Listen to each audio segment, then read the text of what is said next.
So for 50 years, you've continually read about these industries, even though you have disdain for them. Yes, I talked about patience. I read Barron's for 50 years. In 50 years, I found one investment opportunity in Barron's, out of which I made about $80 million with almost no risk. I took the $80 million and gave it to Lilo, who turned it into $400 or $500 million. So I have made $400 or $500 million out of reading Barron's for 50 years and following one idea. Now that doesn't help you very much, does it? I'm sorry, but that's the way it really happened. If you can't do it, I didn't have a lot of ideas. I didn't find them that easily, but I did pounce on one. Which one was that? Which idea was that? It was a little automotive supply company. Anyway, it was a cigar butt. Is that KMW? No. This was, I've forgotten the name of it, but it was the Monroe shock absorber and all that stuff.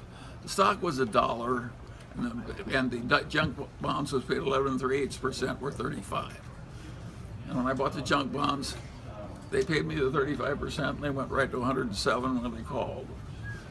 You know, it was, and then the stock went from 1 to 40, but of course I sold my stock at 15. But so what did the article in Barron say? Yeah, what was it? It said it was a cheap stock. The only one, right? But that's a very funny way to watch for 50 years and act once. How long did it take you to make the 15 bagger on that? What? How long did it take to make the 15x on that stock? It went from 1 to 15, right? Maybe a couple of years. How long did it take you to make the decision to buy it once you read the article? Oh, about an hour and a half. What was it about that company, an auto supply company, that was a Well, bad I kind of knew, based on experience, how sticky some of that auto secondary market was, and how many old cars needed Monroe shock absorbers, and I just knew it was too cheap.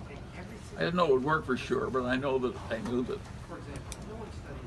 I just, as I say, people were afraid it was going to go broke, obviously, if their bonds were selling at 35.